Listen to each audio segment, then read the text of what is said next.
you can't have contempt of court. You can't keep doing what you're doing. You know, he's under investigation as a disciplinary with a school. It's mind-boggling, but only in Ireland then.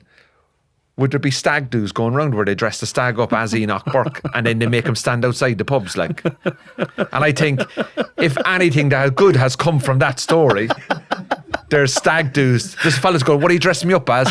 Like Super Mario? No, Enoch Burke. And you're not allowed to go into the pub. And you go, only in Ireland would that happen, like?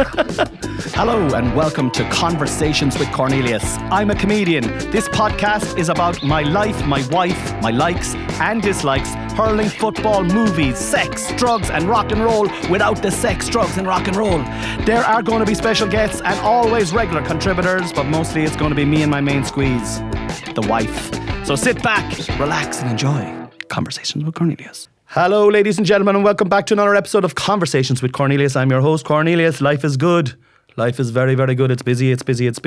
Thank you for tuning in and listening and watching. I'm just absolutely blown away by the response over the last couple of episodes. We've been getting in loads and loads of messages. I should have written a few of them down and read them out, but I'll do that next week. I forgot to do that, but I can't remember everything. I mean, look, I suppose the thing that I need to remember most and foremost is I'm in the Cork Opera House on February the 14th and tickets are almost gone, lads. Can you believe that? They're nearly gone. Like, you can only get up to the balcony now unless you want to sit by yourself. And who wants to sit by themselves? Well, actually, please do buy the ones by themselves as well because they're giving me a bit of anxiety. There's 16 downstairs. If 16 people could just buy those individual tickets, that would suit me down to the ground now.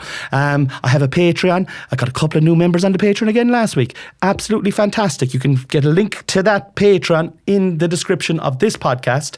And it's me and my wife on every week talking about our intimate details that go on in our family. If you're interested, if you're nosy, do that. I'd be nosy enough myself. I'm actually a subscriber myself. I actually listen back to it's fucking brilliant. It's one of the best podcasts. I love it, you know. What else? Follow the Fearless Digital Network Studios, guys. They are the guys behind this podcast. They produce it. They edit it. They're absolutely fantastic. Give them a follow. Get on board. Get on the train, guys. Get on the train. Now, without further ado, I'm going to bring on today's guest. And I have a lovely little kind of a little bit of an introduction written for this gentleman. I know him a while. I wouldn't say that we're the best of friends, but we're definitely friends. And I'm absolutely delighted that he's here. Here we go. From Cork to the north, conquering stages all over the globe with his acerbic wit and his sharp tongue. I'm not really sure if it's that very sharp. We'll have a look at it in a minute. Today's guest is something else, lads. He's something else. He's not just a seasoned stand-up comedian. He is a bona fide behind the mic radio presenter, early morning radio presenter above in the north of Ireland. Not Northern Ireland, the north of Ireland. That's where he's based. If you're looking for a podcast with clinical observations, with sharp stories and with humorous tales, look no further, ladies and gentlemen. Buckle up, bitches. Ladies and gentlemen, Andrew Ryan is in the house and the crowd go wild. That's a very, you should have written my wedding speech, Jesus. No bother, man. I'm available for wedding speeches if you want me to write a wedding speech. Julie, get very excited. My wife, she heard that. Well, look, she's like, who am I marrying? Yeah, well, there you go. Good to see you, Cornelius. It's great to see you. Nice to be here. Yeah, delighted to have you. How are you getting on, bye? I'm great, man. I'm back home in Cork for the weekend. Yeah. It's my brother's 50th, my niece's 18th, my wife's birthday, my friend's birthday. I'm fucking sick of it. It's January as well, so I'm skint, like. Yeah. And no, it's grand. Like, I'm home for the weekend. I try and get down every 6-7 weeks. Yeah. And I normally when I come down, I try not to work, if you know what I mean. So I've broken that this year. I've come in here to work with you. So. Well, I appreciate it. I'm only joking. Yeah, it's grand. Like, you know. Well, it's unpaid, like, so I mean, it's not work really. Think of the exposure you might get. Fast course, this is a fast course, isn't it? This is you doing your little bit for charity, I think. Yeah, this is it. Yeah, this is Make-A-Wish Foundation podcast. Like. We're so happy to have you, Andrew. It's good to see you, Cornelius. I also like your intro as well as like the most brazen intro. We're friends, but we're not good friends. Well, we're not good friends yet, like. Yeah, do you know what I mean? Like I feel bad then because like I got married there recently, and it was kind of like I could have invited another 100 people, but like I have 70 cousins, first cousins. I invited 2.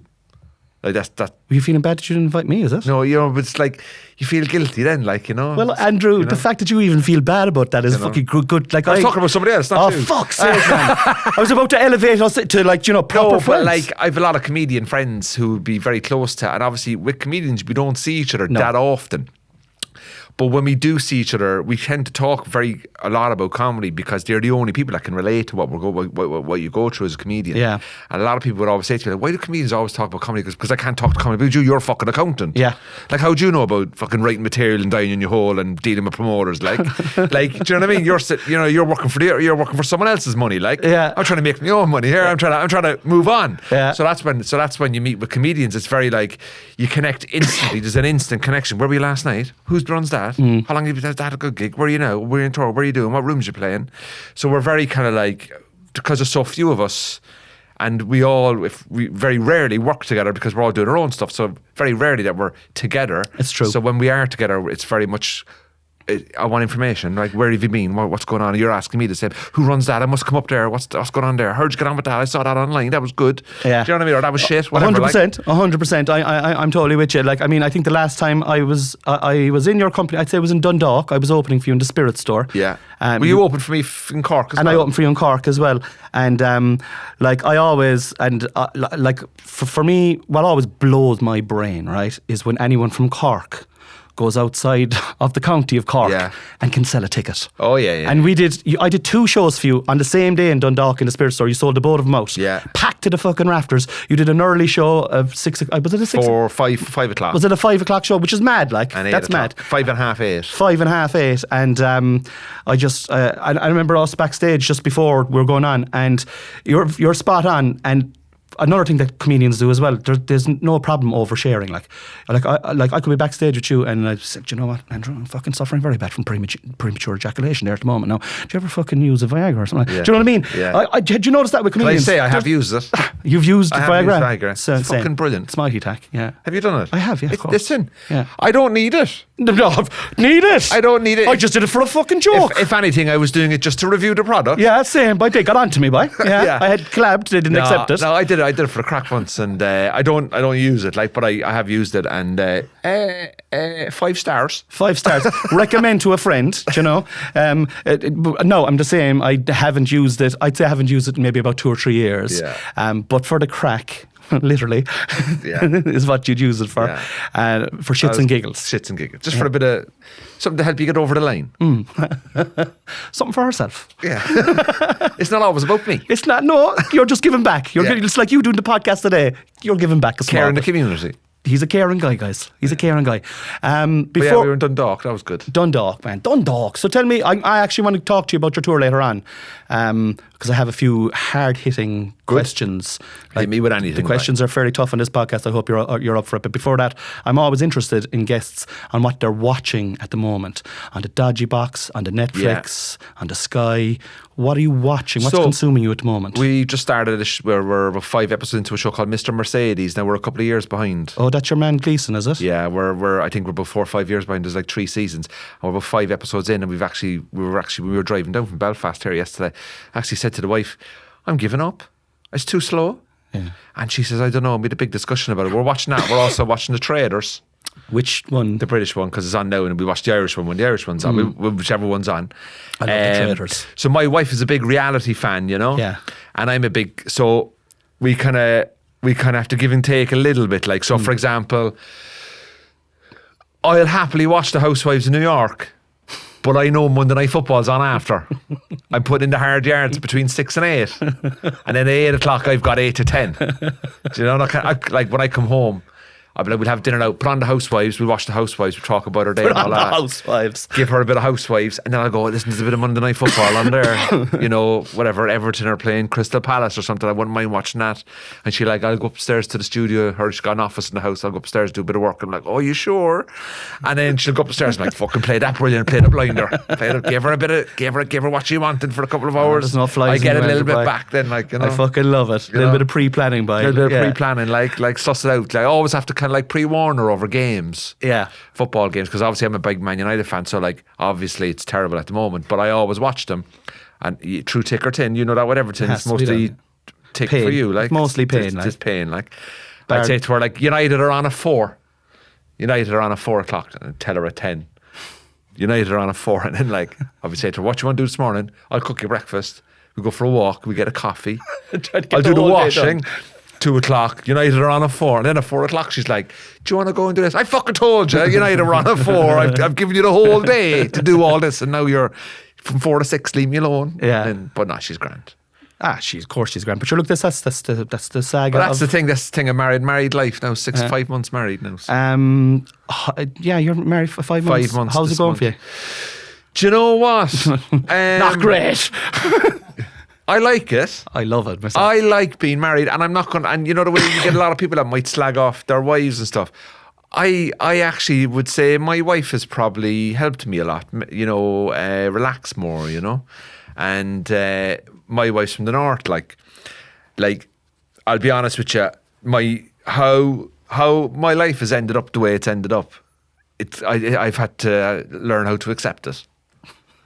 Like, I'll give you an example. Like, I lived in England for 17 years, right? Yeah. And the way, like, how do I say this now in the right way? But you know the way, like, men and women have a type. You have a type. Definitely, right? Yeah. My type was always Indian women. Okay. I've had Indian girlfriends. Like Indian from like Asia or from North America? Yeah. Like British Indians, like. Yeah. Okay, British Indians. Yeah, so I would, like, very attractive very looking gorgeous. ladies. I've always been into Indian women. Yeah. Right?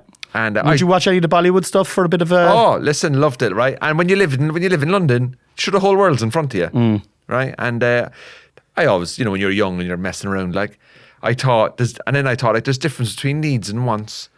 I always thought like I'd want to end up like with a lovely Indian person, like. But what I needed actually was a Northern Irish Protestant, and with a sick cat, and living in a unionist estate in East Belfast. Who'd have thought? Who'd have thought? Like, I thought almost the same. That's what I actually needed. Yeah. So people go like, I need. You were looking for the coloniser, not the colonised. People were like, I want a tall blonde. Because do you know what I need? I need a Northern Irish unionist from East Belfast housing estate that has a sick cat that's cost me $4,000 this year. The cat cost you $4,000. Cat's been sick Finbar. You could buy a fucking 1,000 cats for $4,000. Like, they can. You're pick not them. the first person to say it to me. Tell me this. But I can't kill him. Like, no, you can't. You can't.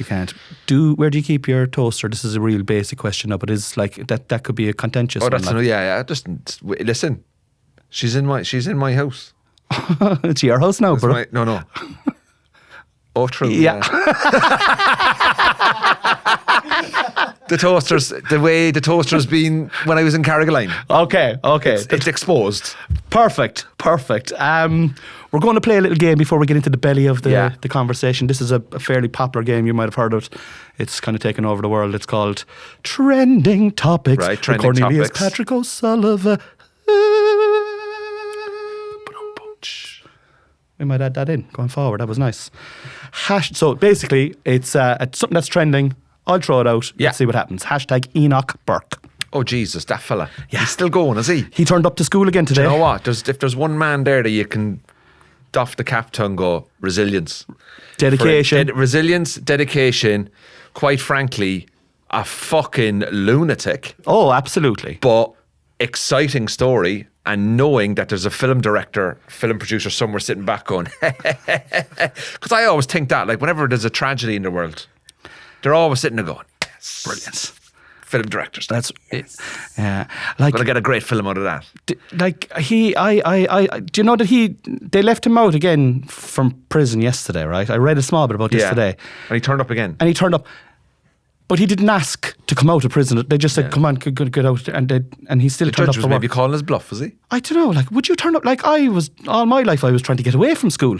Yeah. Like, you can't. Listen. Obviously, there's a lot of chapters to this story. There's this nuance. started with a young person in the school, obviously with identity issues, or whatever, and then it escalates to disciplinaries regarding the principals and comments made. And listen, the right wing now will be jumping on this, going, Ireland's gone transgender. It's not. If you actually look into the devil in the detail, like, he's not above the law. His family seem to disrupt everything that's happening. I don't know what the end game is. I don't know how to solve it. Is he going to be doing this for 30 years? Like? I actually feel sorry for everyone involved here. You can't have contempt of court. You can't keep doing what you're doing. He's under investigation as a disciplinary with a school. It's mind-boggling, but only in Ireland then.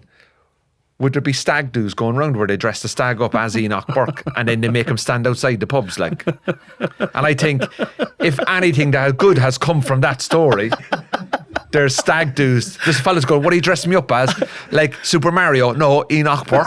And you're not allowed to go into the pub. And you go, only in Ireland would that happen, like? Do you know what I mean? Only in Ireland would that happen, like? The thing is, like, if Conor McGregor became president, the president of Ireland has to ask permission off the Taoiseach to leave the country. I'd love it if he became president and he was never allowed to leave. Do you know what I mean? Yeah.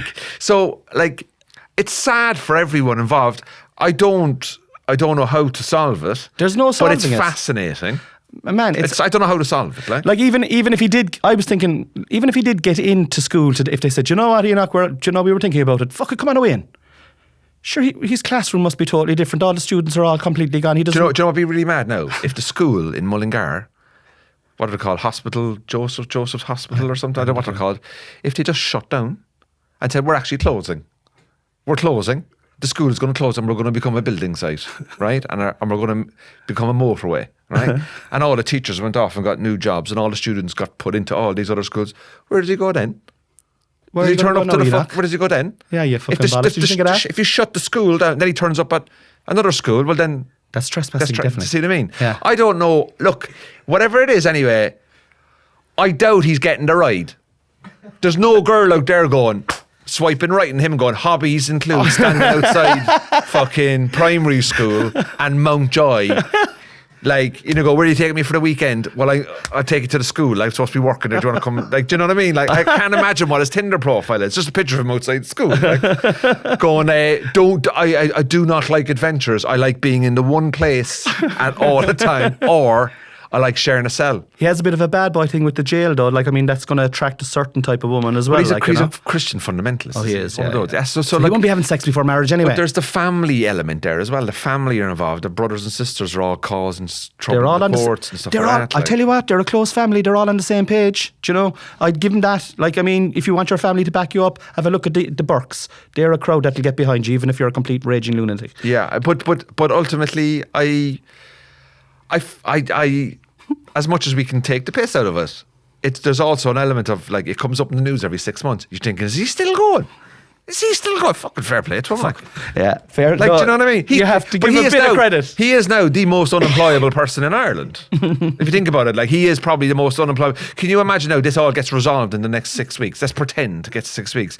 And then he goes, right, I must as well get a job teaching now, like.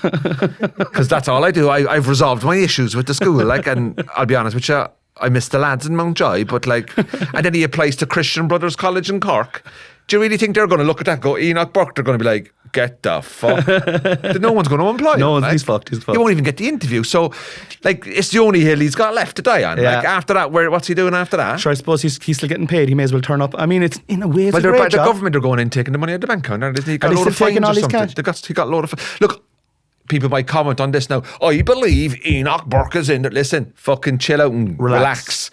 I don't know the ins and outs of the case. Yeah. But I hope it all gets resolved. But ultimately, hopefully there's another season in it, like. I don't know what the season finale is going to be like. Do you know what? I wouldn't be surprised if Conor McGregor's outside the school now as well, like. And Elon Musk and all these fucking tools. Well, you see, this is the thing. He could get a kind of a bunch of, like, right-wing lunatics to get on his side. But you're right-wing lunatics. You just look at them and you go, I look at them and I go, Jesus. Sure. Bless. Fair play to you. Fair play to you. Hashtag Dublin Airport. The worst airport in the world, and I'll tell you why. Brilliant. I knew this would trigger you anyway. It's the only airport where when you go through security, by the time you get to the gate, you have to walk to a different county. It's so far away, the gates, from the Ryanair flight. Because I fly Ryanair a few times out there. Dublin Airport, like, I don't know what Cork's like. I don't think Cork gets enough traffic. No. Well, there's not enough flights out of Cork, I don't think. I wrote this down. Should do better. Like, what's the issue with Dublin Airport at the moment? I'll tell you what the issue was, why it was trending, right? There's 36.4 million people passed through it last year, a 5.1% increase, right? That's like 5.1% increase, and the number is 36 million. Jeez. That's a phenomenal amount of people. It's what, 2 million extra a year? 2 or 3 million anyway, yeah. And like, I think you're right. I think the other airports, the likes of Cork, could facilitate the country just as good, you know? Shannon Airport's a fucking warehouse. Yeah, well, Shannon Airport is kind of owned. Is that kind of the American airport now? Is it? It's kind of. But they have. I don't know. But the good thing about Dublin Airport is if you're ever going to the States, you do the pre-clearance. Oh yeah. Oh, that I was in New York there recently, and I was shitting myself, because I would have said a few things about Donald Trump. Yeah. About how much I admire him. And I really believe in all his policies. I'm going back again. I thought your man was going to harass me, the thing, because I was flying over. Did you look at your social media or something? I was going over on a Sunday and I was flying back on a Monday. I was only going for 32 hours. Jesus. I thought, you might think like I'm doing a run, like a fag run or something. Like. I was actually bringing cans of Tanoro over to the Americans, and Barry's tea. No, but like, I looked at him and I was, hey, how you doing? Handed over the details. He went, sure. And I went, fucking Jesus. I actually went to him, are you sure you don't want to ask me anything? Because I was like gutted that you wouldn't ask me. Like, I was riled up, Priming yourself for all day. Riled up, so. But no, Dublin Airport's, listen, everyone complains about the airports. Like, I'm sure there's people in Cork that complain about Cork, like. Everyone, it's a common thing to complain about, but you do a lot of flying though, like. I would do 6 flights a month, I'd say. 6 flights a month? Yeah, 4 to 6. I think the most I'd be honest with you, I've flown to London on a Thursday, done a gig, and then I'd fly home on the Friday, and then I'd fly back to London the Friday night for something I'd do on the Saturday morning, like. You would not? I would, because I'd come home and be like, I'd rather be at home for the day and I get the last flight back home for then. Would you not just go to the cinema and just chill out in London? I haven't been to the cinema since 2017. I've retired. Why? I can't. So there's certain things. I haven't eaten an apple since 2016 because of me 2 fake teeth.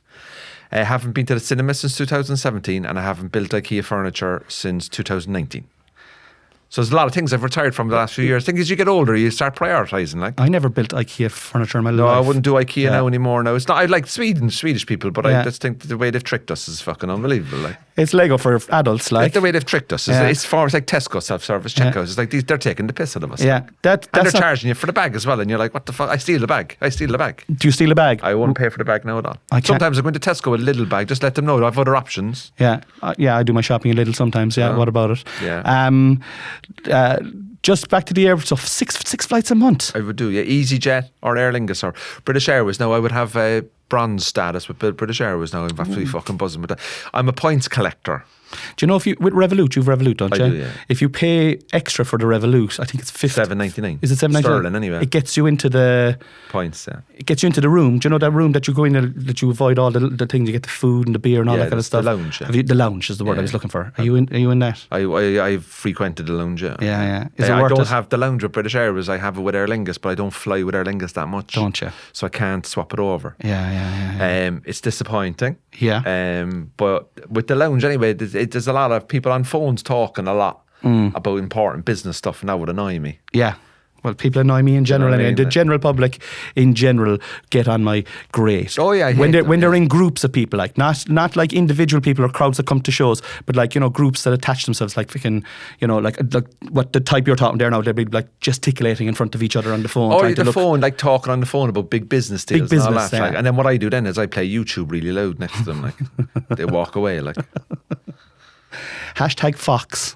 What's that? So it was, I went into it, right? It was talking about the Irish fox. And the reason I said I'd say that to you is I encounter so many foxes late at night when I'm coming back from gigs. A disproportionate amount of foxes compared to prior to the pandemic. And I think... We don't have a law of killing foxes here, do we? We don't, but I think they're a beautiful, cunning animal, and I just wondered, have you ever thought about? I've seen foxes in my where I live. Yeah, in the bins. Yeah, you see them I'd be getting up early to go on the road to go to do the radio, and you'd see the odd one. Like, but as soon as they see the lights, sure, they're gone. They're gone, yeah. But you don't see them in the day at all. Like they come out at night, like they hunt at night. I wondered, like, you can't really have a fox as a pet, can you? I'd say you can. Audrey Hepburn had a deer as a pet. Did she? Yeah, she used to bring it shopping with her and everything. A deer, like. Did she? Yeah, Audrey Hepburn, yeah. No, she didn't do a lot of shopping, but it was just a photograph of her in a shop with a deer one time, and they said that was her pet. Yeah. So if you want to fact check that, lads, you're very welcome to fact check it, but it is a fact. I don't know about the foxes thing. Like, there's a lot of foxes, but they're like the unseen animal. But when you do see them, you're like, they're quite scary, aren't they? They're kind of... They're not friendly. They're like. a bit menacing, all right, but I just think they're like distrusting of humans, I suppose, really. Like, obviously when we see... Well, they're herders to be killed normally, isn't it? Like, so. Yeah. They kind of remind me of... They're like I love the cat. I think a cat is great because a cat doesn't give a shit. You're almost there to serve the cat. They have their own attitude. Oh, my cat's an absolute... Do you have a cat? Finbar, yeah. Finbar the cat. Finbar Martin Ryan, the second Duke of Cork. He's quite Instagram famous. A lot of people follow him on Instagram, you know. Has he got an Instagram page? No, but I do put him up. But people have said I should have an Instagram page for him, like, but I don't. Tell me about your cat. So Finbar's Julie's cat. Right. And then he lives with us now. He was living with his grandparents, but he lives an hour away from us, but he got into a fight. And I think he got put out by a paramilitary or something, I don't know. Like, they knocked on the door and we had to take him anyway, and we took him anyway, and we have him now. We have him a year and a half, and I fucking love the cat, man. Yeah. I'm an ambassador now for an animal sanctuary and everything. You are not. In the north, yeah. Are you? A CC Animal Sanctuary, because I have the cat. Like, because you have a cat? I walked 35 miles in 12 hours there recently, and I raised €11,000 Jesus. for the sanctuary, and I'm hosting a golf day there in May. In my golf course up the north, and Finbar won your heart, and then I'm hoping to raise 25 grand out of the golf day. Jesus, man, that's yeah. Right. I'm obsessed with the cat. Like, what's his personality like? Because I genuinely think cats don't. He's very timid now, and there's a load of other cats knocking about, and he's neutered as well. Like, so he doesn't have much to offer. Like, and he won't have much to offer. Like. He wouldn't be on Viagra, like, nothing happens. Probably kill him. But a couple of other cats will come near us, and he kind of goes out and he doesn't really engage. He's quite timid. Yeah. He's I'll be honest with you, like, he's treated like an absolute fucking king. Is he? Oh, belly Is he up rubs, in the lap when you're watching the matches? belly rubs, biscuits. He's 2 kilos overweight. Yeah. He was 1.8 kilos overweight there before Christmas. We put him on a diet, and we got him done there the other day, and he put on another 0.2. Get him on the Manjaro. Manjaro. Yeah. No, because he started lying that he's on it then and said he's actually doing it because he's just cut out sugar and he's going to the gym. All these fucking liars, man. And do you know what annoys me about that as well is all these people that do it. And listen, can I just say, if you do take Manjaro or Ozempic, I actually think the very best of luck to you, and I've nothing wrong with it. If it's there for you, take it. But don't lie about it.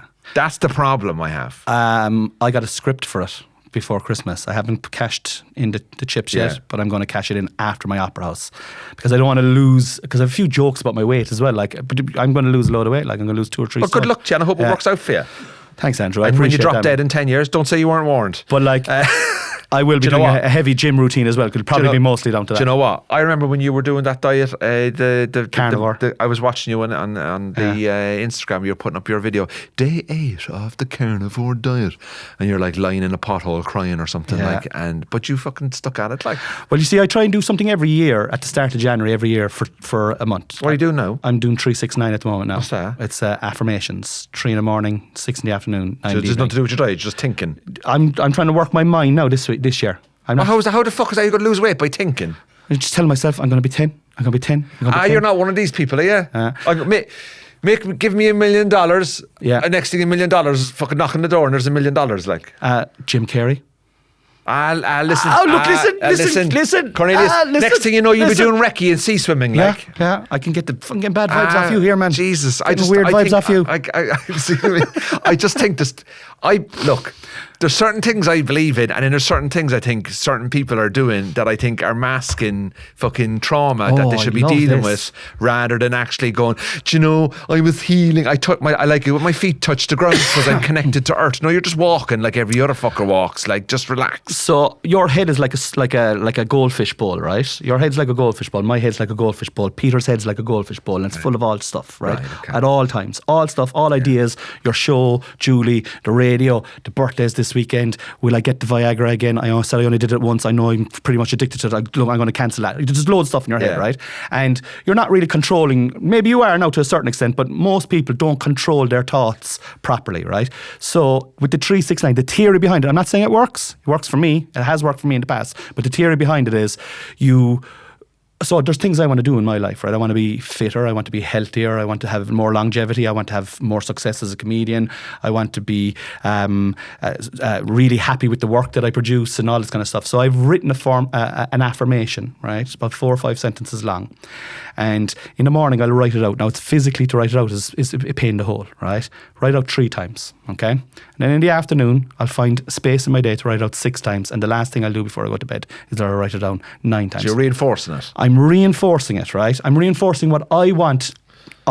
Some people might say it's a to-do list, a goal. Other people will say, but I'm just putting just that. So I'm getting all the negative shit that's in my head in January normally. Like, fuck's sake, I'm overweight. Oh, for fuck's sake, I'm nearly 50 now. Look, what have I done with my life? Where's my career going? All that kind of stuff. Do you know what I mean? I'm pushing that stuff out and I'm putting that stuff in. Now, whether it works or not is another story. But I have done this technique in the past and for a specific goal, and I got that specific goal 6 months after I was doing the things, but I was put it in there. So you're using like the law of attraction. It is the law of attraction. But you not think like all the goals that you want to do and you're reaffirming it, I will do this, I want to achieve this, I want to be there, I want to be there. But you not think, and it's not I want, it's I am. I am. In right. present tense. Okay, I am, right. My apologies, right. Well, listen, I accept your apology. You're unaware. And also, I love how the affirmations made you a very forgiving man as well. I am grateful. Don't be one of those. Anyway, but what I'm saying to you is that if that works for you, by all means go for it. Like if Ozempic works for somebody, by all means go for it. I'm not here to shit in your parade. I know. But also... You are. But also... You can achieve all those things by doing small things every day that push you there. And if you think the affirmations suit you, then by all means go for it. Is it something I would do? Absolutely no. Yeah, and you're right though. You're spot on what you're saying. Because I think you're putting yourself under too much pressure if that doesn't work then. Yeah, so you're right. You could do all those things that you want if you do little small incremental changes to your life every single day and you continue to do that. However, I'm not able to do that personally. I'm talking about my personal thing. So I need reinforcement. And what I find is, and apparently with this thing, right, Nikola Tesla, I don't know if you ever heard of him, right? The fellow who invented AC current, the Tesla car, Elon Musk, that fucking fellow, right? He's in the same bracket as him he did this. This was his way of focusing. Maybe it's a focus technique, but it focuses my brain. Genuinely now. This is just me, but I've a lot of friends who'd be into this kind of stuff as well. Focus my brain on a particular subject that is important in my life at that time. And it's only for 33 days and it's at the start of the year. And it's only for 33 days? It's 33 days, right, yeah. Okay. I do something at the start of every month, or at the start of every year. Last year I did the carnivore diet. I think the year before that I did Couch to 5K with Noel. This year I'm doing this, 33 days. Good for you then. If it works, good for you. And it would be it's torture. It's fucking, I'm 100%. Well, do you know what I did? I gave up vaping. And how's that gone? 5 months. I vaped for 10 years. You gave it up 5 months ago? Yeah, 5 months ago. Did you do anything for the new year though? No. You fucker. No, I'm off the booze for January. I'm having a pint tomorrow, but I'm off the booze for January. But what I'll do is because I'm drinking tomorrow, I'll do an extra week in February to make up for out of guilt. It's called the 127. I'll have 1 pint. I'll do an extra 2 weeks, and then I'll have 7 days hardcore on it again. Amazing. Hashtag Fox. That's brilliant. Good luck to you. I hope it works. No, it will work. I'll tell you now. I'm a bit sceptical of certain things, but not everything. But the law of attraction, I can understand it. It's already working, man. Good for you, man. If it's already working for you, then I wish you nothing but the best. I appreciate it, brother. That concludes Trending Topics with Cornelius Patrick O'Sullivan. We're into the hard-hitting section of the podcast now. Okay, let's hit me with it. I hope you're okay now, Andrew, because these questions are they're tough. What do you like as a human? Oh, Jesus. What am I like? Well, I think other people can judge that. Well, I want your opinion of yourself. Do you want my opinion of myself? Yourself, yeah. Right, so this is where you'll probably decipher whether I've got good self-esteem or not, without bordering on arrogance. Do you know what? I'd say over the last couple of years, I probably learned to really like myself, but in a confident way, not an arrogant way.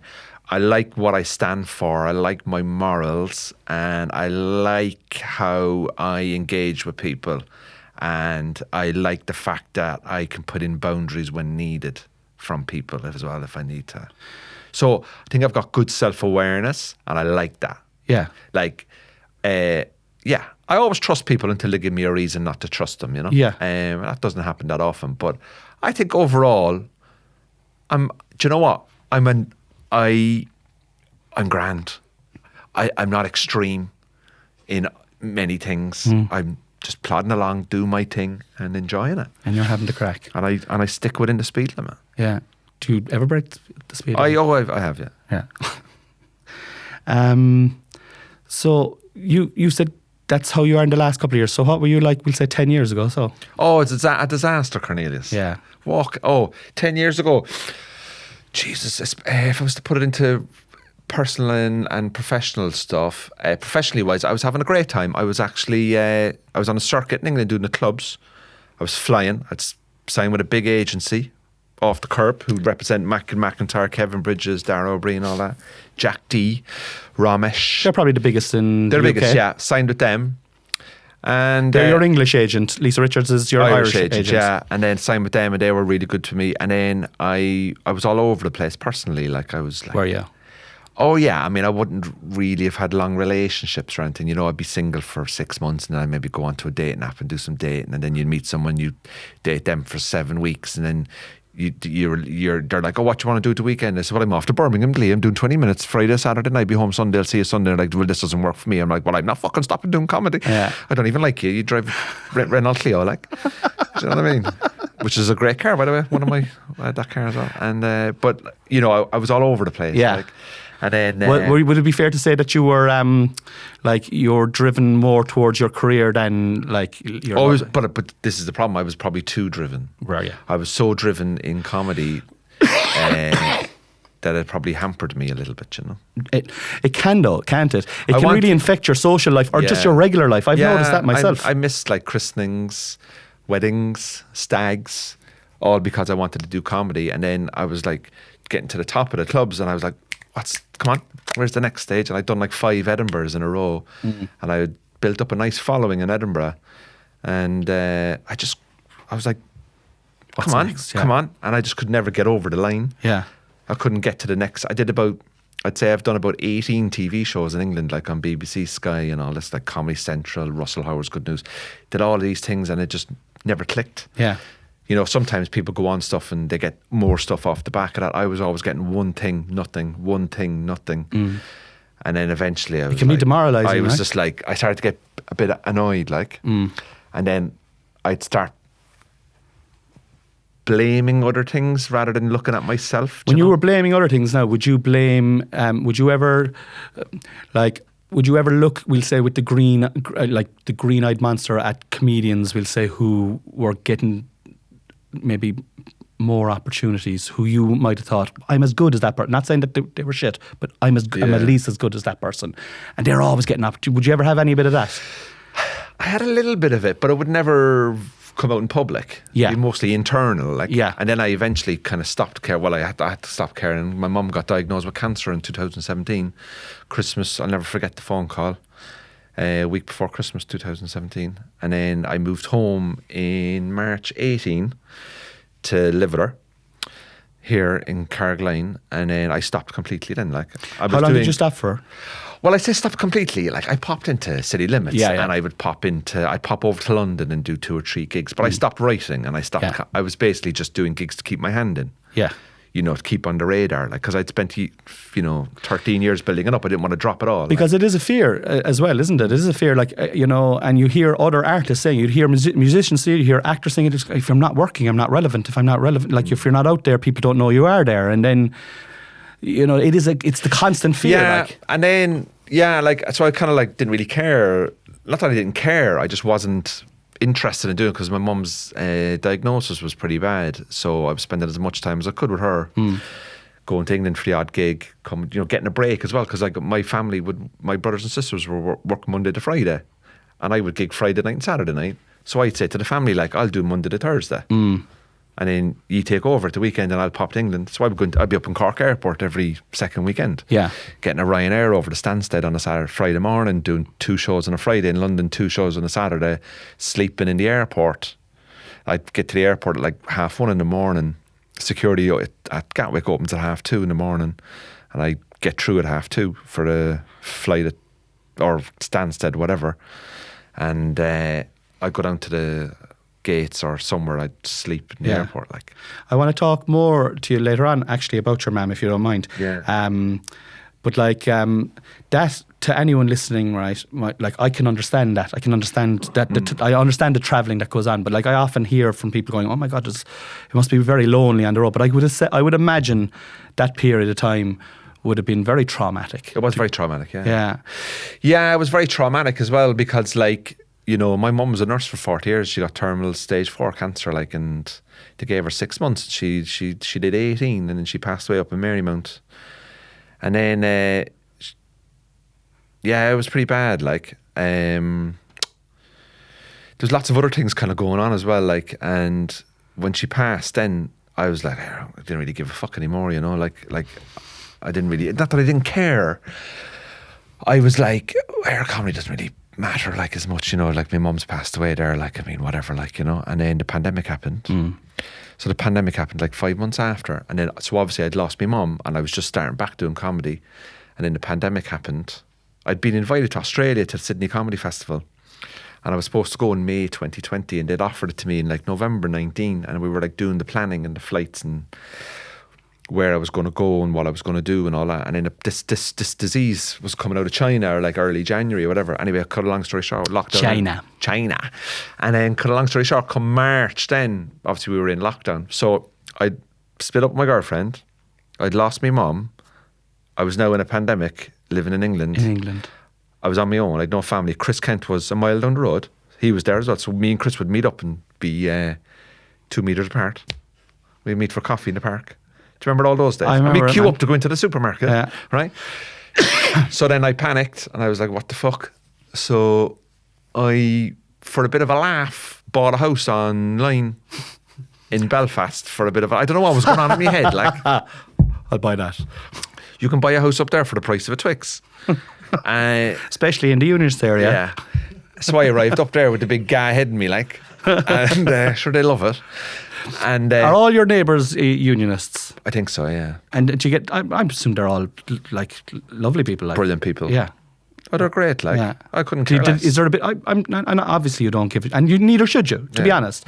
But I am like, I do believe I have political views about Ireland. I do think we should be. Economically, we should be together as one anyway, you know. And yeah, I'd have the same views. I think we should it should just be all of Ireland, the Republic of Ireland, the whole country. Like, that'd be my view. Well, you know, I am, you know, a big believer in that. Like, but I also believe that there's space for everybody else as well. Like, yeah. No. Is this a recruitment Go podcast? on home, Britain. All right. I know, but I think because I've heard. Am I being recruited here? Like, if you wouldn't mind, if you just signed a little thing there. But I've seen you do bits about you had a great bit. Fucking hell, you might refresh my mind about it when you moved in and you were putting up the flags and stuff like that around the place. What's that bit? Oh no, I was out painting. That's it. I was out painting. No, my next door neighbour, I was like, he comes out and he goes, "What made you move up here?" I go, he just interrupted me. I was actually just finishing off my Bobby Sands memorial. You know, I was doing all this kind of stuff, like, you know. But can I just say, of all the places I've lived, probably the safest place I've ever lived. Yeah. Because I'm sandwiched in between an army barracks and the police training centre, so no one's coming fucking near us. No one's coming for you now. Yeah. But you know what? They're great, man. Yeah. And like, the thing about it is the media will just paint a picture, but actually the north is the north is very underdeveloped. It's a bit like living in 2004, you know. The people are very progressive and they've been through a lot and they are great personalities and great people. But there's a serious lack of investment up there. And also I think a lack of interest, obviously, from London. And I think down here they're trying to do a little bit more with the All Ireland Fund and all that kind of stuff. And I think it's a bit of a forgotten place. And I think a lot of the time when I'm up there, like, there's so much beautiful things that happen up there and amazing things that, especially with the way they've had to overcome all their stuff. Now, I didn't grow up there. I grew up in Cork in a very safe environment where I don't want to give an opinion on what it was like to be there. I can only give an opinion on where I am today. Yeah. And I just think the people up there probably deserve a little bit more. And I actually think the people up there deserve a little bit more respect from some people down here, especially some elements of the media down here. Where like, I don't mind the north. Like, no, like, it's a very important place. Like, and it's part of this island, and it's a massive fabric of our history. You know, and many, many people died for what they believe in. And I've met more Gaeilgeoirs up north than I've ever met in the south. Like, yeah. And I tell you something, and they put you to shame. they put you to shame because they have had to fight for their identity. We haven't had to fight for ours. We were just that's who we are. Like, that's who we are. Whereas up there, they have to stand up for their rights and look, you can go into the dynamics of all of that. I'm not getting involved in that, but I just think it's a wonderful place, you know. It is, and it's dirt cheap as well. And it's dirt cheap, and you can buy a Twix and a house for the same price. Yeah. But no, I think it's great, and like in your comedy, I'd be a fan of watching you. I love your crowd work. I love your crowd work. I try to mix it up a bit and not put out too much. But it's just it's fearless, like. I don't care. You do not give a fuck. You really don't give a fuck. And do you know why? When I lost my mum in the pandemic and all this kind of stuff, I stopped caring, really. Yeah. Because I was actually working in B&Q in 2021. Were you? Stacking shelves, yeah. Yeah. So I was getting the government allowance, the COVID money off the British government. And I got a job in B&Q, stacking shelves on minimum wage, and I've only done minimum wage jobs in my life, really. I worked in the HSC here for a while, and I think that was just a little bit above minimum. It's like clerical officer, like, you know? And then I worked in the Maryborough House Hotel and stuff like that. And but they've all been like itty bitty jobs in between you getting back on the horse of. No, yeah, like when I was young, like I started comedy when I was 26. So like I went to Christians and got 180 points in the leave and was working in Maryborough House in the bar. Loved it. I'd say you'd be good behind the bar. Yeah, I was good. I enjoyed it. I've always worked, you know. I've always done work, like, and then when the pandemic and all that happened, I went stacking shelves in B&Q, and I was like, do you know what? This isn't that bad. Like, I had a small house, affordable mortgage, and I thought, I only need a certain amount to live. I've no kids. I'm not married. Yeah. What do I need? I'll do a bit of comedy on the side, and then I went and did level 1 and level 2 air traffic control exams to basically land planes. I thought, I'll do that. I can land a plane. I failed. Right? Can't land a plane. 1,000 people died. Can't land a plane. So obviously when pandemic lifted, during the pandemic, I started to learn how to cut videos. Yeah. And then off she goes. It was brilliant. So every guest I've had on, I think so far, has been from Cork, right? And it's a big Cork podcast. You had a podcast actually in called Cork in the North. Yeah. But then you got that job. You got your radio presenter now as well. Yeah. So we'll get onto that in a second, right? But my thing is, I was talking to you during the week, and you were like, "Look, do you know, I was in Ireland for this length of time, and I've been out of Ireland for this length of time. In fact, I think I've been out of Ireland now longer." I mean, out of Cork. Out of Cork longer than I've been in Cork. Yeah, so I was actually born in Athlone in Westmeath, and I didn't move to Cork until I was 4. Okay. And I left when I was 26. So this year is 22 years in Cork, 22 years out of Cork. Yeah. So this is the year that it tips. Do you think you'll ever come back to Cork, was my question? Yeah. Do you think so? My wife loves it, like. Yeah. So she's here at the moment, and she loves Cork. We love coming down. We're down here every 6-7 weeks. I am on daft.ie. Are you? I'm going, right, see where we are now. Cove. No.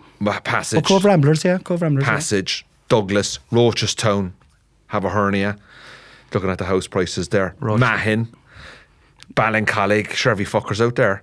And then you're looking at where could you go, like. So that's in the zeitgeist. I don't know if I want kids to go, what are you doing, Daddy? How are you getting on?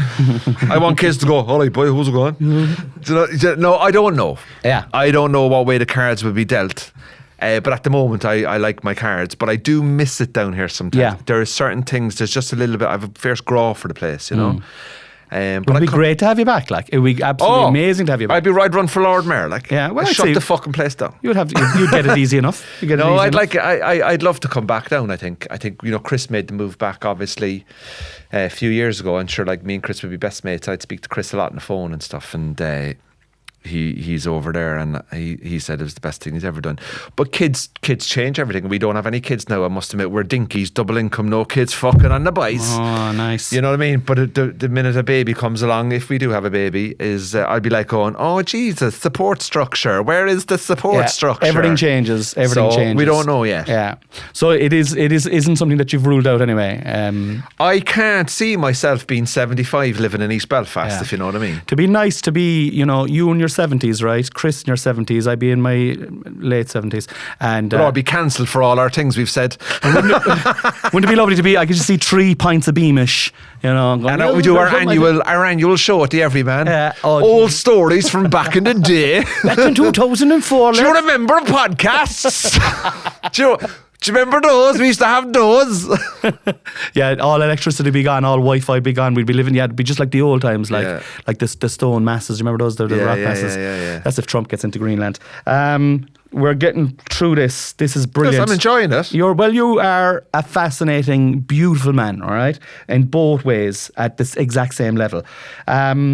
What was my next question? I don't know. Oh, yes.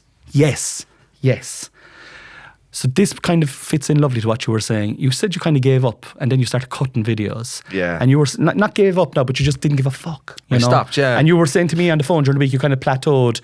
And then when you kind of stopped caring, things kind of... Yeah, I put a lot of pressure on myself, you see. Because like I had nothing else really. Like I'd no fallback, and I was like, well, what if I'm not a comedian? Like, what can I do? Like, I can't work in an office. I just don't have the behaviours. I worked in an office here out in the HSC, and I was shambles. Like, I just couldn't sit in the chair, you know. And so I didn't know what to do. And then I started cutting videos and putting them out. And, you know, like the way the world has moved, you know, media has changed and people started to like it. And I started to get, oh, this is good. Put on a small tour, sold out. I was like, oh, this is good. Oh, this is the platform that I should be. This is the platform that suits me. And luckily enough, I still stayed doing bits of telly now and again. I just did the 2 Johnnies there on RT. I hosted four episodes of a show for ITVX up in Belfast for UTV and ITVX. I did a few radio shows in the BBC. So I kind of like a foot in like boat camps. Do you know that kind of thing? Kind of older media that's changing to newer media that everything's adapting all the time. And I think that's where we kind of are now, like, you know. And when you started selling out, like as I said this at the start, like for me, it always blows my mind when someone goes, like when you sell a ticket in a different county, it just always blows my mind. But when you started, like you exploded online, your crowd work clips, brilliant. Remember you did a great one with was it Deirdre Clune's cousin was in the audience or something like that? Oh, niece, niece was in the audience, and you were in some club in London and Comedy Store. Like it was just got over couple of million views, I'd say. 9 million. 9 million views, yeah, okay, maybe over 1 million views, yeah. And like 9.2758. I check every day. No. 8,000 comments, you've replied to them all. Yeah, 4,000 of those are replies. 9 million, yeah, 9 million. When stuff like that started to happen, and then you started to sell, like what did that feel like? What was the buzz behind that? Because like you obviously are a fantastic stand-up comedian, and this is the thing. It was kind of like I had done 15 years of the road, so I had 4 or 5 hours of jokes. So when people were coming to see me, I wasn't like, what am I going to say? I was ready to do it, like. Yeah. And then I sold sold a small tour out, and then I sold the next tour out, which was 55 dates. I did 11,000 tickets or something. I did 2,000 just in Belfast alone, like. And then that's incredible, Andrew. Honestly, that's just. Yeah. I say it to Chris. I when I'm opening for Chris, I always say it to him. Because I'm just blown. That is just fair play, like fair fucking play. The tour that I'm doing this September now, I'm down for 4,500 in Belfast. You'll smash it. And then doing the Everyman down here, and then like Dublin, London, Glasgow, Aberdeen, all over Ireland, Galway. I'm going to Leitrim, never been. Yeah. Bloody, where else am I going? Limerick, Galway, Donegal, and I'm doing Europe. I did a couple of small shows of my own shows over in like Antwerp and Rotterdam, and they're really good places for comedy because expats. Yeah, but everyone's Netflix English, you know, everyone's got good English. Yeah. And they love comedy. And, you know, I'm blown away by it. I've done New York and I've performed in the Middle East and all that kind of stuff. So were you in that tour with the boys in the Middle East, were you? Get the fuck out of here, man. Get the fuck out of here. But you know what I mean? Like I've done shows to years. Am I not allowed kicking in the Middle East? I'm only joking. I'm only joking. Do you know that big tour, that big rehab tour where all the... I wasn't doing that. I know, that's exactly. I was doing gigs to fellas from Offaly out there who were teachers, like... I'm hardly taking money off the Off the oil barons. The oil barons. No, because there was a couple of lads that were on fellas that. from Offaly are giving me money, like. Yeah. Do you remember Bill? Like I love Bill Burr. Like I fucking love Bill Burr. And then he did that gig, and I'm just like, oh, for fuck's sake, do you know? You must know what carrot was dangled, like. But Everyone has a price. Everyone Cornelius, has, like. Okay, fair enough. Everyone has a price, like. Yeah, okay. I follow golf. Golf is my sport, Okay. right? There's Live Golf. Yeah. Brooks Koepka, Bryson DeChambeau. You're gonna Everyone watch has it. a price, like. I don't watch it. Don't you? I don't watch So what's Live your Golf. price to watch that? What? What's your price to watch that? A 3-bed house in Rochestown. Sorted out, Live Golf. Sorted out, Live Golf. You'll No, do but it. like, What's that? Fucking everyone has a 2 or price, 3 mil. No, I know, but I kind of agree with that. But Bill Burr's a If I offered you 10 million euro to go to Riyadh to do a gig opening for Bill Burr for 10 million euro, would you take the 10 million euro? Andrew, I can't even believe you asked me that question. I have fucking morals, like, do you know what I mean? Of course I'd take it. There you go. Everyone has a price. But like. I don't know, would I take it if I had Their profile. If I had their profile Right, and let their me tell money you and their this. ability to continue to earn. If you had 25 million in the bank and you were offered 10 million to go to Riyadh, I don't agree with it then. Yeah. You're killing that's what I'm 15 years of reputation Yes. there. I get it. That's what I'm saying. Yeah. Killing your reputation for that. But look, but you were only doing it to a fella from Offaly, so you're grand. And Tullamore. And Tullamore. Okay, I've got 3 more questions for you, right? And this one is... I'm really enjoying this, by the way. Please come back the next time you're here. I'm really enjoying it as well. Love to get you and Chris on the next time. Oh. A bit of crack. Twinkle Dee and Twinkle Dum. Isn't Chris... Isn't... Do you know what? And I think you'd agree with me as well, is Chris Kent's success is probably one of the most deserved successes in Irish comedy. Like, you are probably like in a line of people who are saying that. Everybody loves Chris. And just because he's the nicest guy. Incredibly violent. Come on, we start ruining him now. Let's start ruining him now. He's very violent. Yeah, and he's very mean. He wouldn't share anything. Oh, like, you know yeah. what I mean? Yeah. Like, yeah. Do you know what? He's driving Enoch Burke to the school. Yeah. Apparently, Just saying. Yeah. He's in there with the Burks the whole time. No, but I'm always singing. Like, he changed my life. Chris changed my life. Actually changed my life. And I've said it to him. Sometimes I'm like, you need to shut the fuck up thanking Chris. Con, shut up, because I just can't help it. But like, But he gave you support slots. Oh, well, right? nobody And else would give me anything. But then I rang him. You don't know this now. I'm going to tell you something. I suppose I wouldn't normally say this now, but I rang Chris and I said, Chris, who can I get in Cork to open for me? And he went, Con. And I said, I've only seen Con MC now in the roundy. What's his 20 like? Book him. I said, you sure? He goes, I swear on you. He said, and if it doesn't work, I'll pay the fee. He said something along that line. Did he give you the money? That's why I'm calling him over. There was a bit there. And he was spot on. And then, see, that leads to that. And then next thing you know, I'm not, I know you did, 3 or 4 for me only, Yeah. but my point is that Chris was like, even when Chris was still promoting you when he didn't have to. Yeah. See my point? That's that's the caliber of a man he is. But I even like, I've been in cars with him, like, and I don't want to talk too much now about Chris because like he's not here to defend himself or whatever. But like he sees the good in people, like, straight away. He's a great man. And he's a good man. He is a good man. But that's not what I was going to ask you. What I was going to ask you actually was about your mum. Yeah. So we were talking during the week, and you said, look, if you want, let's talk about it. So this is the second last question, right? Because I know you were close to your mum, right? Yeah, very close. The question I want to ask you actually, right, is you obviously had a very close relationship. I'd love to know, what did she give you in your life that you still have in you today? That's a good question.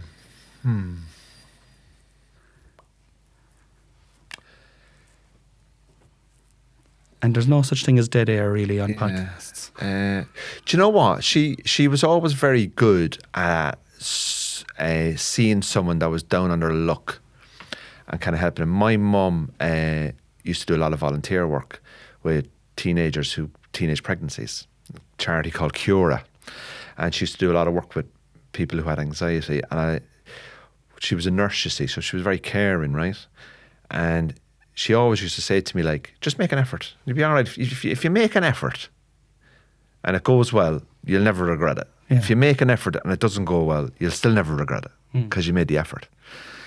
And so she always said to me about working hard, you know. And when I was like 16, I remember working up in the Maryborough, and I remember I got my first pay slip. I'll never forget it, because I didn't have remember you were on emergency tax for a while until the P45 comes in, or the P60. I remember or whatever, it, man. right? Fuck's sake. I'll never forget it. I got 420 Irish pounds back for like 2 months work on emergency tax. I was working 7 or 8 houses in the north for it. 420 Irish pounds, €40, right? Remember I got it and I said, "Man, I've got 420 pounds. I'm 16." And she goes, "I'll have 150 of that for the rent."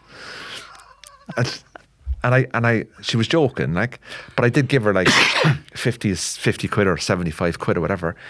And she always like, "That's good now, it's good." And she goes, "Do you see what happens when you work hard? You get a good feeling." I couldn't believe I had this feeling of 400 pounds, 400 Irish pounds.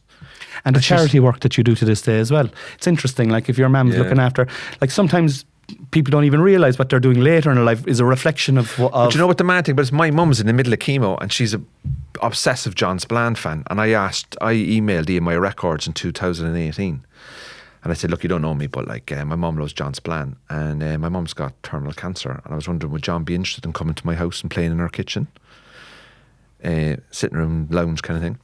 And John Spillane's manager emailed me back the following day and said, "John's currently on tour in Australia, doing a folk tour. I'll come back to you." And I obviously was like, grand, didn't think much of it. And then got an email from John, "Andrew, no bother, come meet me." So I met him in Passage for a coffee. Never met the man. Fair play to me. And we invited 35 of my mother's friends. I was only allowed 1+1, which was Shane Casey, right? No grandkids, her school friends, people she trained as a nurse with, her sisters, only people now that, you know, have been with my mother probably at her wedding day. Yeah. And we never told her. And we got caterers in, and we set up a theatre style in the sitting room. And I have a video there now. I'll maybe send it to you so you can put it on the pod. And John Spillane turned up, and we hid him out the back. And she walked in, opened the door, and there was everybody in her life, right? And John Spillane was booked to do 2 45-minute sets. He did over 2 hours. And everyone was in a theatre seat. I had lighting and everything. Just in my mum's house, her favourite singer-songwriter. Jesus Christ, Andy, and I just thought, if you make the effort, I made the effort by sending the email. And because of that effort, she said it was the best night of her life. That's incredible, man. And we filmed it and videoed it, and we put videos up online. And John released another album, and he put her name on the back of the album. And my mum was always very good at, like, she used to say to me, "Just make the effort." So I made the effort to try and make that event happen for her by sending that first email, by meeting John, by sending out invitations, by getting my family to organise catering, to keep it quiet. We tricked her by my sister taking her to get her hair done. And you know, when women get their hair done, they're out of the house for 3-4 hours. We had everyone that had to park their cars somewhere else. People drove for 6-7 hours just to come to the house, and she stayed up till 3 o'clock in the morning. And was she ill? Was she very ill? She was ill, yeah. Like, no, but was she able to enjoy it? Oh, I loved it. Yeah. Sat at the front, and he was just singing all the songs that she loves. And she's just said to me the following morning, she was the best night of my life. Everyone that was important to her. And then when she passed away, everybody that was at the gig, the house concert by John Spillane, they all said to me that I was a great night. So she always taught me about effort. Yeah. And I put that effort in for her. You Do you did, know what I mean? brother. To give her a great night. Like. You did, man. And in fairness to John, just went with it. Like, he was brilliant. I'll never forget John doing that. Like, you know, and I've gone and seen John live a few times. And I've seen him live a few times. He's brilliant. he's brilliant, man. You should get him on here. He's on my to-do list. He's an unbelievable man. And do you know what I love about him as well is he's an entertainer. He's not just a brilliant singer-songwriter as well. Like, he's a cracking stage personality. Amazing. Well, I did a podcast last week with Laura O'Mahony, and she's a big John Spillane fan as well. And I just said to her, one of my favourite things that he does in his gigs, when he'll play a song and it'll just be hauntingly beautiful, and then everyone will be clapping like it is and then he'll go, "Fair play to me, fair play to me." I wrote that, fair play to me. Fair play to me. I just love it. The answer to your question is effort. Effort. I think if you put in effort, my mother always told me about effort. Just put in a good bit of effort, you know? Yeah. think that's a great Whatever, answer, man. like what you're trying this thing in January now. You're putting in effort. Yeah. 369. And technically, if you think about it, you had to write that email, so that's a bit of an affirmation. So, you're right. Affirmations do work. Good man. All right. The new tour is coming up, right? Yeah. Do you want to is there anything that you're doing in it differently that you've done in your life? Straight stand up, by. Straight. Only do what I know. Straight stand up. Straight stand up. I'm coming to Cork, to the Everyman, Dublin, Belfast, Dundalk, Newry, Balbriggan, Howth, fucking Kilkenny, Limerick, Galway, blah blah blah blah blah, and everywhere in between. Yeah. We'll put a link to your website on this episode as well. So do come to his Everyman. It's in October, I think, is it? Or is October, yeah. The show's called Honest Capacity. Honest Capacity. And it's just about like new stuff, and I've accepted my life and where I am and who I am, and it's about being honest with yourself. Yeah. Stuff like that, And it's what are you now, 9 months out from the opening date? Yeah, well, I go to Edinburgh with it in August. Oh, brilliant! So you're going to get it together, and you'll have your bits and pieces. You'll have the skeleton by the time you go to Edinburgh, I presume. I'm hoping to have it ready by Edinburgh, and then I'll tighten it. Yeah. I basically I've like flat pack furniture. I've assembled it. I'm now just tightening the screws. Yeah. Making sure the bits fit perfectly. Are you doing the full 4 or? No, 2 weeks. 2 weeks. 2 weeks seems to be the sweet number. It's the way forward now. Yeah. Yeah. And will you stay in the city? I stay in Leith. I've a place out there in Leith. A friend of mine there has a room for me, and I stay out there, and I love it, man. I love people go on about Edinburgh. Oh, I don't know, it's loads of shit. To me, it's. I'm a footballer. Why would I not want to be at the World Cup? Like, yeah, it's a good like point. no, but. Yeah. Why would I not want to be at the World? Why would I not want to do something I love every single day? Yeah, no, it's, I don't work true. for a living. I'm very lucky. Like I go and have fun. Well, you do get up at fucking stupid o'clock. You're. This is the other thing. I didn't even talk to you about this, but this is a huge thing. You're just you're one of the biggest celebrities now in the north. I wouldn't say celebrities, in terms of radio, you're a big. People radio. look at me and go, "Is that your man from Cork?" That's what I wouldn't say I'm a celebrity. But what's the name of the radio station? Q Radio. So I do the breakfast show up there 6 to 10 in the mornings. Yeah, it's pretty big. Like it's pretty good fun, and. It's great crack. Is it hard to? It's hard to combine both of them together, though, is it? Yes and no, but I make it work. I've Yeah. no kids. And I always think to myself, if I'm out gigging and I get home at midnight, and I have to get up at 5:15 in the morning. I mean, I'll be honest with you, man. It's fine. It isn't. Just put a bit of effort in. Put a bit of effort in. Yeah. There's people getting out of bed at 5 in the morning, going on building sites. It's very true. Piss and rain, and when it's over, you can go back to bed anyway, as well. I'll be home by 10:30 some mornings, Yeah. and. It's grand. I don't see things as a chore. The way I look at it is that I've chosen to do this. I like doing it. I enjoy doing it. I'm very lucky that I can have a life, buy a house, small house, and put a bit of money into the old pension, have a holiday every year. Happy days. And, there's people out there who are working on building sites, and I think, hey, I ain't complaining. Yeah. I'm very lucky. No, yeah, very good. You would almost say gratitude, almost grateful. Yeah.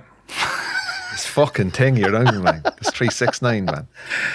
I've bad news for you, man. You have been arrested for a crime you didn't commit. Oh, yes. And you have been sentenced to death. The death is happening tomorrow morning. There is no reprieve. There's no way out of it. The jailer absolutely idolizes you, watches your YouTube videos the whole time. He can't get you off, but he has a soft spot for you. He's come up to you. He's come into the bar. He said, Andrew, you can have a starter, a main course, and you can have a dessert, and you can have anything you want, and it's on me. What are you having? Starter.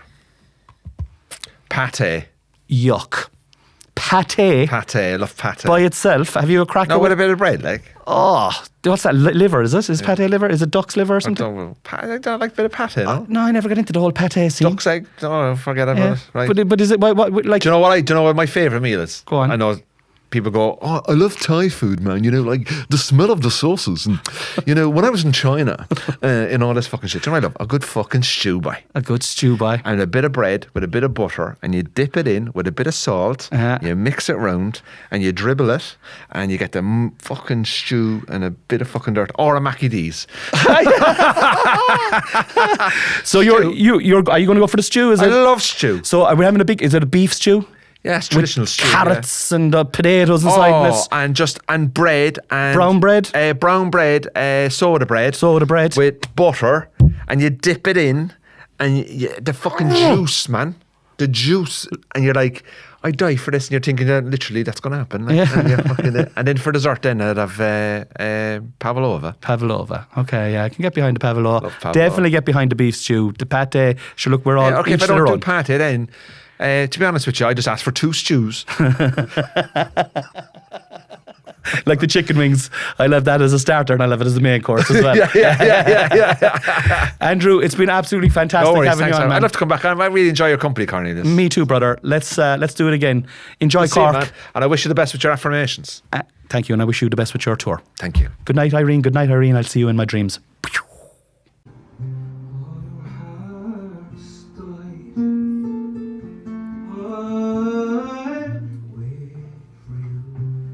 True